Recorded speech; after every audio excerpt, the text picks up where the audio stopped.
On my first day at my dream job, my girlfriend dumped me over text saying, "You were only worth it when you were broke." She'd been waiting for my promotion to leave and posted a viral TikTok mocking my voice, clothes, and sex life. My boss saw it. I was nearly suspended, until I found she used my company card for a $5,200 trip. So I reported the charge and let her explain it to HR. I got the text right as I was stepping out of the elevator on my first day at the one job I'd worked 5 years to get. It was supposed to be the best day of my life. New suit, new office, new start. Instead, my phone buzzed, and I read, "You were only worth it when you were broke." That was it. No sorry. No explanation. Just that. My girlfriend of 2 years, Emily, decided that was how she'd end things. I froze in the middle of the hallway, still holding the welcome packet from HR. My chest went hollow, and I swear I forgot how to breathe. The receptionist actually asked if I was okay because I just stood there staring at my phone. I texted her back, "What the hell does that mean?" But the message never delivered. She'd blocked me. I somehow made it through orientation pretending like everything was fine, but my brain was melting. We talked about moving in together once my promotion came through. She even helped me pick out the suit I was wearing that day. I couldn't understand what flipped. At lunch, one of my new coworkers pulled me aside and said, "Dude, I think your ex is trending on TikTok right now." I didn't believe him at first, but when he handed me his phone, there she was, Emily, sitting in her car, fake crying and laughing at the same time, mocking my voice and how I tried too hard to sound professional. Then she started imitating how I'd talk about budgeting like a broke dad, and even mentioned stuff that should have been private, really private. The video already had over 400,000 views. Comments were brutal. People were calling me Corporate Ken. I wanted to disappear. By the end of the day, someone had emailed the video to my boss. HR called me into an office the next morning asking if I had any personal issues that could cause reputational harm to the company. My job, the one I just started, was on the line because of her. That night, I couldn't sleep. I went through everything we'd ever shared, the bills, subscriptions, and old credit cards. And that's when I saw it. A $5,200 charge. On my company credit card. From 2 days earlier. Booked to a luxury resort in Tulum. Under her name. I just sat there staring at the transaction. My hands shaking so hard I could barely take a screenshot. That was when something in me flipped. I wasn't going to cry anymore. I wasn't going to beg her to take down the video. She wanted attention? Fine. She could have all of it. From HR, from the bank, from whoever needed to know. The next morning, I walked straight into my manager's office with my laptop in one hand and the statement in the other. "Hey," I said, voice steady for the first time in 2 days. "I think there's been a fraudulent charge on the company card. And I know exactly who made it." My boss frowned. "Who?" I smiled, almost calmly. "My ex. The one who made the TikTok." And then I hit send on the expense report with her name all over it. When HR called her that afternoon to verify the business purpose of the charge, she actually answered. And the explanation she gave was unbelievable. Emily and I met 3 years ago in a crappy bar in Fort Worth, Texas. I just finished my shift at a car rental place, and she was there celebrating her friend's birthday. She had that kind of energy that pulls people in. Funny, loud, never afraid to make a scene. I was the quiet one, the guy who always calculated tips in his head and double-checked his bank app before buying a round. She teased me that night for ordering a water between beers, said I was the most responsible guy in the bar. I thought she meant it as a compliment. Turns out it was foreshadowing. When we started dating, I was still paying off student loans and driving a used Corolla that rattled every time I hit 60 miles per hour. She worked part-time at a boutique, always talking about how she was too creative for a 9 to 5. I covered dinners more often than not. She'd Venmo me back sometimes, usually late, sometimes not at all. It didn't bother me then. I thought we were building towards something together. When I got serious about career moves, networking, late nights studying for certifications, she said she was proud of me. She'd post photos of us with captions like, "Manifesting success with my man," and tag me. My friends thought she was supportive, the kind of girl who'd hold you down while you climbed. But the little digs started showing up around the edges. Don't wear that shirt. It looks too cheap. You talk too proper now. It's kinda weird. Oh, you're one of those corporate guys now. I told myself she was joking, that she just wasn't used to me improving. When the promotion was confirmed, a salary jump, company car, the whole thing, she cried. I thought it was from happiness. I hugged her while she whispered, "You deserve this." But something in her eyes was off. Cold. Calculating. The following weeks, she started getting distant. Less affectionate. Always on her phone. Making content. I'd see her recording herself with those sad girl filters, pretending to cry or laugh while saying lines that didn't make sense at the time. Like, some people change once they get a desk. I didn't think she was talking about me.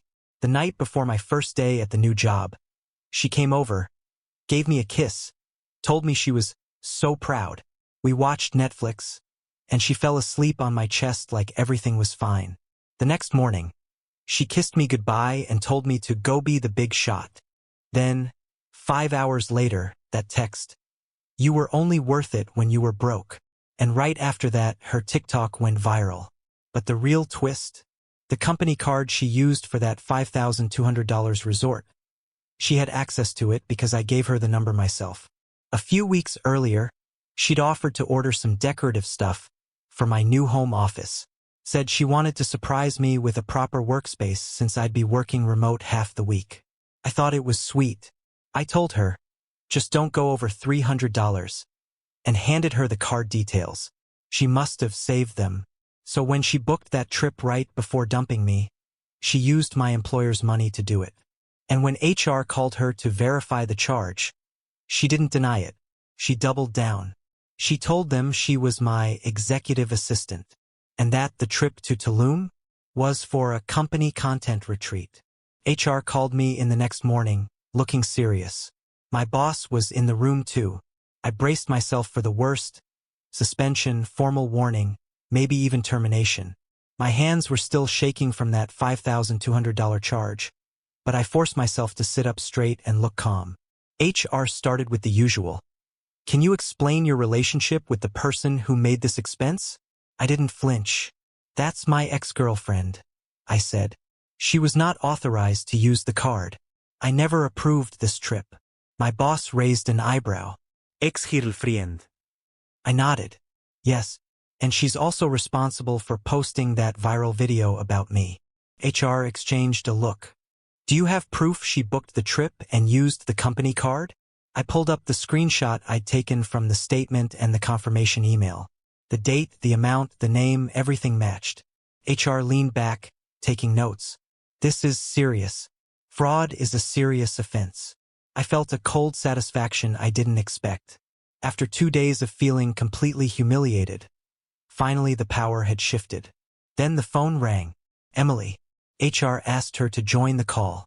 I didn't hear everything she said, but I caught bits. I was trying to surprise him. I thought it would look good for the company. We were still dating at the time. Every excuse sounded dumber than the last. I wanted to laugh. Or scream. Maybe both. HR finally hung up with her, and my boss turned to me. Do you want to press charges? Or should we handle this internally? I knew exactly what I wanted. I told them, handle it internally. But I want her held accountable. And then it hit me. This wasn't just about the money or the humiliating TikTok. She'd spent months manipulating me, waiting for the promotion to finally cut me down. She'd known exactly when I'd be at my highest, and that's when she struck. That's when I realized how long her plan had been in the works. It wasn't a breakup. It wasn't a petty grudge. It was strategic. Over the next week, I stayed quiet. I watched her TikTok blow up even more. People started tagging my company, calling me names, joking about my new high salary woes. I could have gone on the defensive, but I didn't. I let it play. Every comment, every laugh, every share. She wanted attention, and she was getting it. But she didn't know the storm brewing behind closed doors. Then one evening, I got a tip from a coworker. She'd been bragging in private messages to someone about how easy it was to get the card info, and how much fun Tulum was. That was the first spark of what came next. I realized I had leverage more than just HR on my side. I could turn this. And that's when I started planning. I thought I knew her. I thought I knew the worst of it. I was wrong. A week after HR called her in, I got a call from the fraud department of our corporate card provider. They said they were reviewing the Tulum charge because she'd made multiple attempts to mask the transaction, splitting it into different bookings, using a fake company email, even trying to claim she lost receipts. I leaned back in my chair, heart racing. She hadn't just booked a vacation. She'd planned it down to the last detail so it would look legitimate. Then HR dropped the bomb. They had tracked her activity, and she had been logging into the company's expense portal using my credentials long before she booked the trip. Every month, she had sneaked small charges. $300 here for $150 there. For gift cards, personal shopping, even spa appointments. It all added up. She had been bleeding the company card dry while pretending to be supportive, all while recording herself mocking me online. And it wasn't just the money.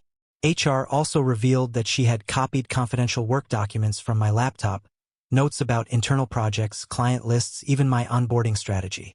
The files were never leaked, but she planned to use them against me, probably for some TikTok or expose stunt. She wasn't just cruel. She was calculating. I sat in the HR office, feeling a mix of rage and disbelief. My ex had done all of this while dating me, smiling in my face, pretending to care. Every compliment, every "I'm proud of you," was a lie. She had engineered her way into my personal and professional life to humiliate me when I reached the point she wanted. And the most shocking part? She actually believed she could get away with it. I went home that night and scrolled through her TikTok comments. People were laughing, tagging me, and sharing her videos like it was harmless fun.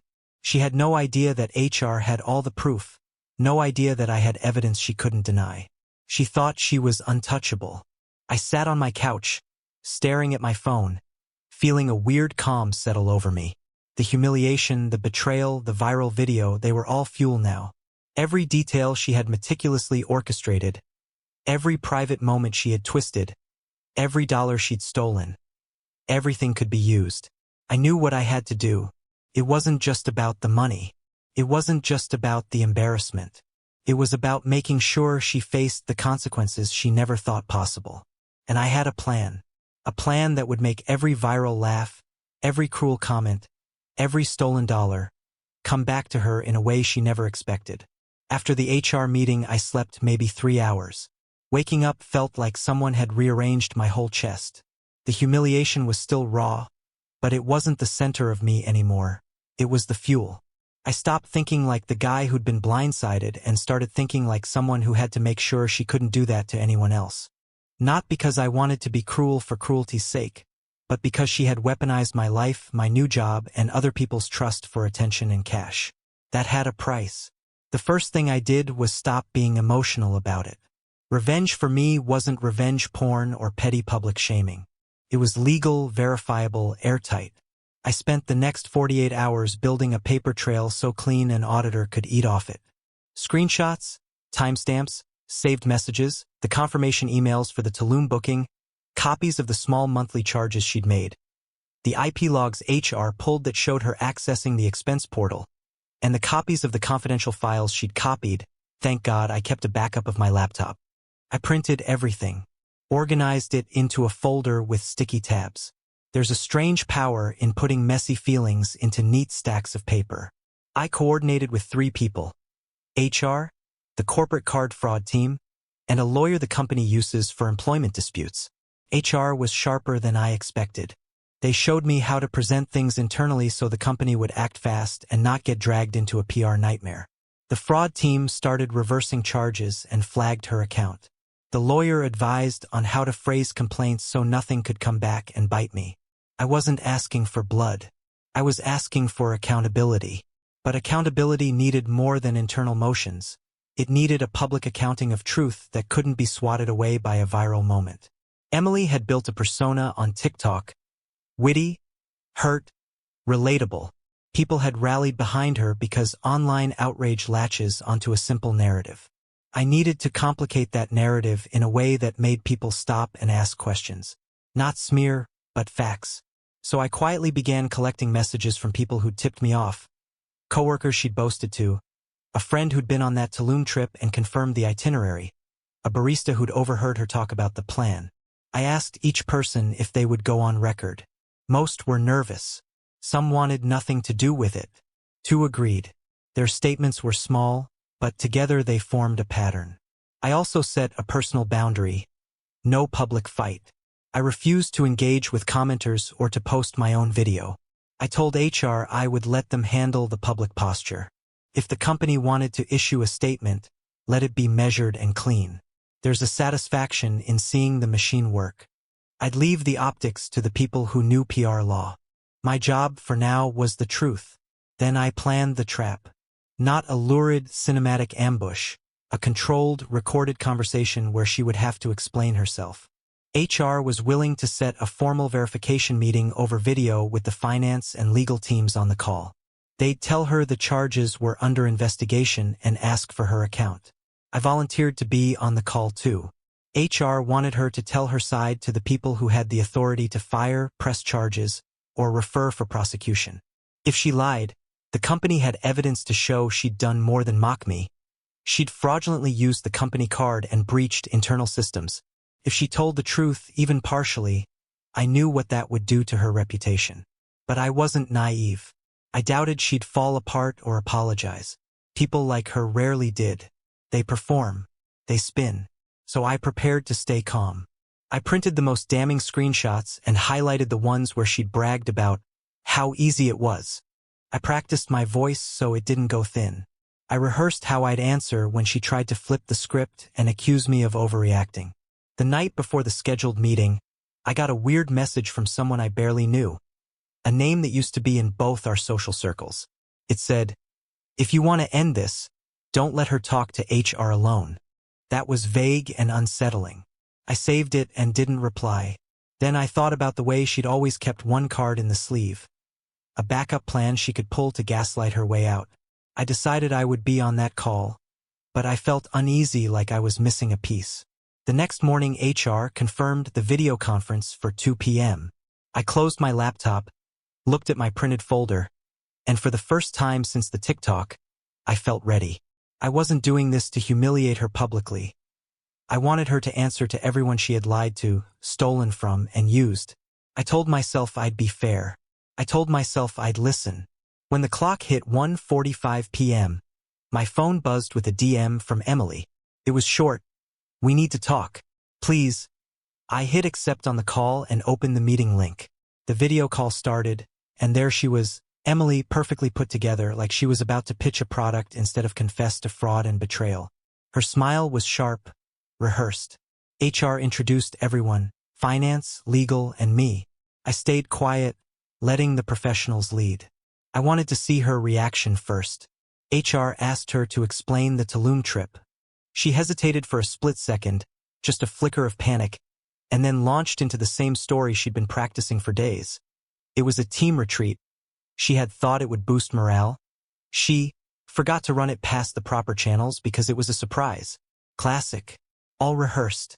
Then HR asked the kicker. The small, repeated charges over months. Her eyes flicked to me just for a second, and then she started stammering. That's when the second twist hit. Her phone buzzed mid-call. She glanced at it, froze, and whispered, "Shit." HR asked, "Is that relevant?" She tried to dismiss it, but the finance rep insisted she share. She opened a text from her co-conspirator, someone who had been helping her coordinate not just the fraudulent charges but also the TikTok campaign, a friend of hers who had been giving her PR tips and encouraging her to make the content viral. HR had already subpoenaed their chat logs. In real time, I watched her eyes widen in terror. The messages were damning. Instructions on how to spin the stolen money as a business expense, screenshots of her bragging about hiding receipts, plans for the TikTok mockery. She hadn't just acted alone. She'd been coached, and that person had left a digital trail that HR could track. She tried to delete the messages mid-call. That's when HR quietly told her, "We already have backups. Everything you just did is logged." Her panic was immediate. She started babbling about how she didn't realize it would go this far, and It wasn't supposed to hurt anyone. The thing is, she had to know it would hurt me. And then she did something I didn't expect. She tried to pin me as the one who encouraged the charges, saying I had given her access to the card and should have warned her more explicitly about limits. I froze for a second, the audacity, and then calmly held up the printed folder. Here's every text you sent admitting it was intentional. Every brag about the trip. Every fake claim to HR. Every note about your plan. She went completely silent. I could see her shaking. Her mask had dropped. Not in sadness or regret, but sheer panic. And then the final twist, the part one hadn't anticipated but secretly hoped for, hit. HR told her she'd be immediately suspended pending a full investigation and that the police could get involved. She tried to negotiate, tried to charm her way out, but every word dug her deeper. She looked at me one last time and whispered, barely audible, "I didn't think you'd fight back." I leaned back and smiled coldly. "You never did either." After the call, I finally had a quiet moment to process everything. I knew she was manipulative, but what HR uncovered about her motives was worse than I could have imagined. Apparently, she had been planning this for months, not just for attention, not just to get free vacations, but as a calculated test of control. She had told her co-conspirator in one of those messages, "I want to see if he really values me, or if he'll crumble when I step up and take what's mine." She hadn't loved me, not for a second. Every compliment, every proud of you, every late-night encouragement, was a lie meant to keep me tethered and unaware while she figured out when and how to humiliate me the hardest. My promotion wasn't just an excuse, it was her signal. She waited until she knew I had power, status, and visibility. Only then would she release the TikTok, the viral mocking, and the fraudulent charges. She wanted to test my composure under maximum stress. I couldn't stop thinking about that. Not only did she betray me emotionally, but she had turned my life into a psychological experiment, all while stealing from my company and gaslighting everyone around her. The coldness of it made my stomach turn. She didn't just want to hurt me. She wanted to prove something to herself about me and, by extension, everyone I cared about. And here's the most chilling part. She wasn't done. She had been keeping evidence of every private detail she could use later, emails, chats, even plans for future content, based on inside knowledge of my career and life. She was meticulous, calculating, and utterly selfish. There was no remorse, no empathy, just a cold, strategic plan to see me crash and burn, all while looking relatable to strangers online. That's when I realized this wasn't a breakup. It was a power move. Every snide comment, every viral video, every fraudulent expense was part of a hierarchy she was constructing in her mind, where I was the loser and she was untouchable. And if I didn't act, no one else would. She was banking on the idea that I'd stay silent, that I'd take the humiliation and move on.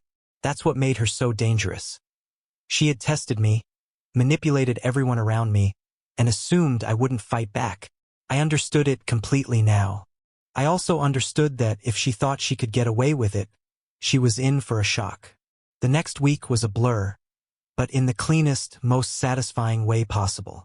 HR handled the corporate side, freezing her access to the company card, reversing all charges and locking her out of internal systems. The fraud team started a full investigation, and the legal department prepared for potential criminal charges. Emily was suspended immediately, her professional reputation hanging by a thread. But I didn't stop there. I had my own plan. I quietly compiled a dossier of everything. Texts, screenshots, receipts, her bragging messages, and even the video she posted mocking me. Then, when HR arranged a meeting to finalize the investigation and let her explain herself, I brought the folder. Every time she tried to spin a story, I had proof in front of her eyes. She sputtered, tried to argue, tried to charm her way out, but there was no escape. Every lie collapsed under the weight of the evidence. The final blow came when HR asked her to return the money she'd spent. She froze, realizing it wasn't just a slap on the wrist. The $5,200 was officially documented as fraud. Every small monthly charge, every attempt to disguise spending, it all counted. She couldn't argue. She couldn't charm. She couldn't laugh it off. She was completely exposed. I watched her face go pale as the gravity of her actions sank in. And for the first time in months, I felt relief. Not because I enjoyed seeing her squirm, but because the injustice, the humiliation, and the manipulation I had endured were being corrected. She had weaponized my life for her ego, and now she had to answer for it. HR closed the case after a month with a clean record for me. The TikTok went down. Her social media presence became toxic overnight as friends and followers caught wind of her deceit. And the people who had supported her started questioning everything she'd done.